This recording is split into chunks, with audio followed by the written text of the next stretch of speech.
Assalamualaikum warahmatullahi wabarakatuh. Pada kesempatan kali ini, saya, Muhammad Nizar, akan sedikit menjelaskan tentang apa sih perusahaan multinasional dan juga investasi. Pergerakan ekonomi pada abad ke-19 banyak dipengaruhi oleh pergerakan modal asing atau internasional yang cukup deras.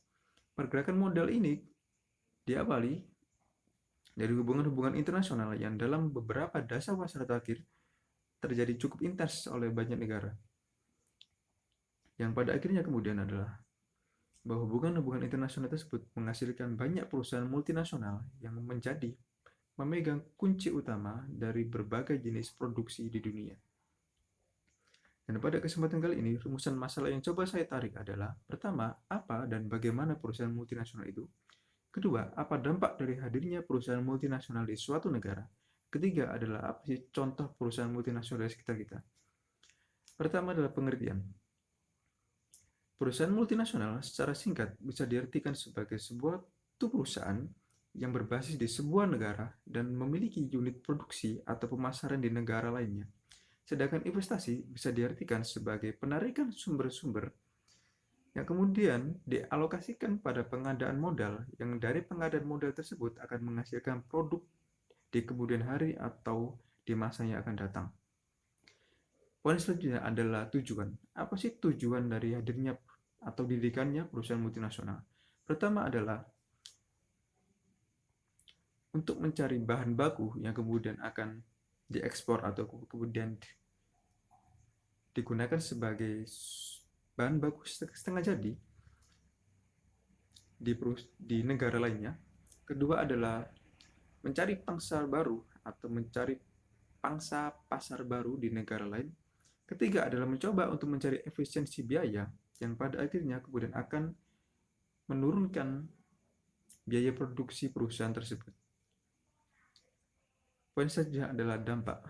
Apa sih dampak dari hadirnya perusahaan multinasional? Cukup banyak dampak yang kemudian bisa timbul dari hadirnya perusahaan multinasional di suatu negara. Pertama adalah dampak positif. Dampak positif pertama adalah sebagai sumber pajak dan devisa negara. Kedua adalah menciptakan atau menghadirkan lapangan kerja atas hadirnya perusahaan multinasional tersebut.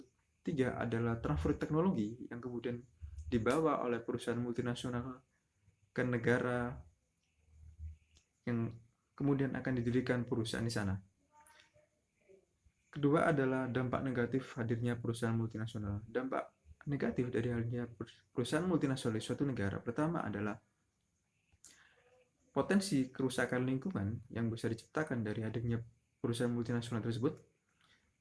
Kedua adalah munculnya persaingan lebih ketat atau lebih tinggi kepada perusahaan lokal atas hadirnya perusahaan multinasional tersebut. Dan ketiga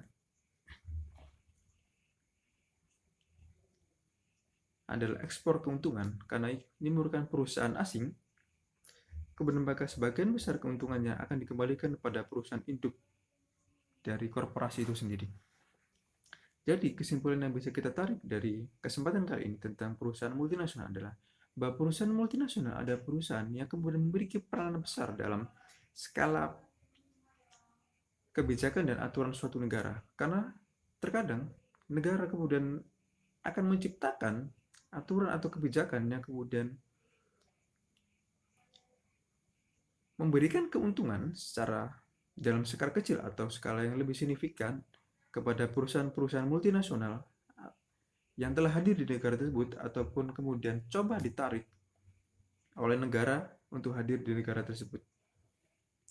Jadi adalah baik atau buruknya perusahaan multinasional di suatu negara kemudian tergantung dari kesiapan suatu negara untuk secara kiasan kemudian meratakan lapangan tembak untuk baik kepada perusahaan